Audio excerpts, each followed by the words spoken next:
How to find and add nearby friends on Snapchat. Let's get started. Launch your Snapchat. Here we go. Your camera will open up. Now at the top left, you'll find this search icon. Click on it. At the top, you'll see the search box. Over here, type in the place name from where you want to add the friends. I'm gonna search for California. With that, map will open up. Now at the bottom, you'll find the snaps from that place. So this way you can easily find nearby friends on Snapchat. In the case you want to add those people, all you have to do is open the snap.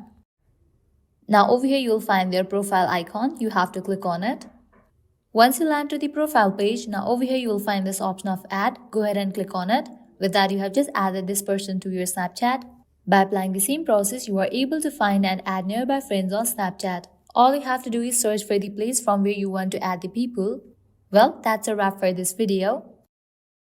If this video was helpful, don't forget to like, share and subscribe to our channel. Thank you.